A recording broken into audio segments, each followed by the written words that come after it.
आजकल लोगों में ब्रांड को लेकर होड़ सी मची है। वहीं अगर राजनीति की बात करें तो मोदी ब्रांड भी चर्चा में है। अतीत के पन्नों पर नजर दौड़ाएं तो 10 नवंबर 2016 को देश के कई बड़े अखबारों पर प्रधानमंत्री नरेंद्र मोदी की मुस्कुराती हुई तस्वीर के साथ पूरे पन्ने का विज्ञापन छपा था। यह सरकारी विज्ञापन नहीं बल्कि एक कंपनी का विज्ञापन था, जिसमें अंग्रेजी में प्रधानमंत्री को बधाई दी गई थी, जिसका हिंदी अनुवाद इस तरह है: आजाद भारत के वित्तीय इतिहास में सबसे बड़ा कदम उठाने के लिए प्रधानमंत्री नरेंद्र मोदी का शुक्रिया। आपदा में अवसर का ये पहला बड़ा उदाहरण देश ने देखा था।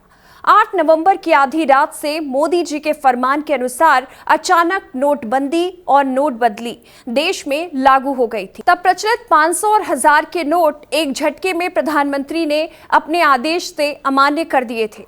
देश की अर्थव्यवस्था में भूचाल लाने वाले इस फैसले के पीछे काले धन की रोक, भ्रष्टाचार पर लगाम और आतंकवाद का खात्मा जैसे कई तर्क दिए गए थे। साथ ही इस दौरान डिमोनेटाइजेशन और डिजिटल इंडिया जैसे शब्द लोगों को दिन रात सुनाकर उनकी जुबान पर चढ़ाई गई।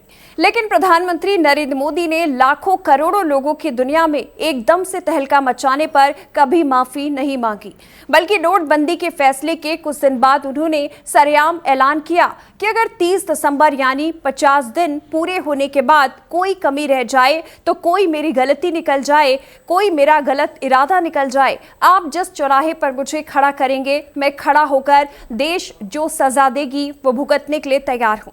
लेकिन वो 50 दिन कैलेंडर के पन्नों से ही गायब रहे। नोटबंदी का एक भयावहकारी कदम साबित हुआ, क्योंकि ना भ्रष्टाचार कम हुआ, ना काला धन रुक पाया, बल्कि अब नकदी का चलन और बढ़ गया है। हालांकि नोटबंदी के फैसले के बाद उत्तर प्रदेश समेत कई विधानसभा चुनाव में भाजपा को जीत मिली और 2019 का लोकसभा चुनाव की भाजपा ने मोदी जी के चेहरे पर फिर से बहुमत से जीत लिया। इसे ब्रांड मोदी की सफलता करार दिया गया, वो ब्रांड जिसे 21वीं सदी की शुरुआती बरसों से ही बनाने की कोशिश चल रही थी और 2022 से होते हुए 2012 तक ब्रांड मोदी और गुजरात मॉडल जैसे शब्द भारतीय लोकतंत्र की पहचान बना दिए गए। राहुल गांधी पिछले 64 दिनों से अथक भारत जोड़ो यात्रा पर निकले हैं। उनकी यात्रा ने 1300 किलोमीटर से अधिक की दूरी तय कर ली है। इस वक्त वो तमिलनाडु, केरल, आंध्र प्रदेश और तेलंगाना होते हुए 5वें राज्य महाराष्ट्र में अपनी सहज मोहक मुस्कान और हजारों हजार लोगों के साथ पैदल चल रहे हैं। पिछले सभी राज्यों की तरह महाराष्ट्र में भी उनकी यात्रा से जुड़ने के लिए लोग उमड़ रहे हैं।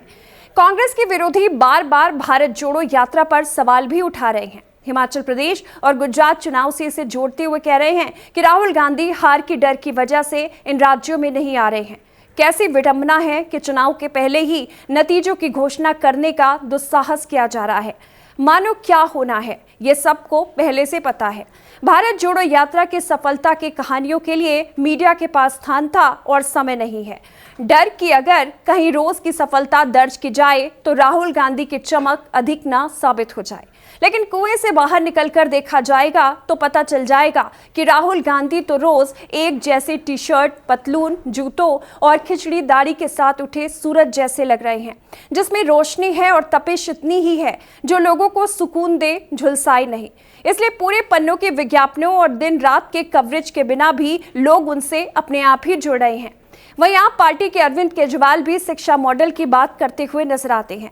कुल मिलाकर कहें तो देश की एकता और बेहतर भविष्य के लिए उनकी ये उम्मीद उन लाखों करोड़ों लोगों के लिए रोशन दरवाजे खोलती है जो देश के मौजूदा हाल से निराश हो चुके हैं।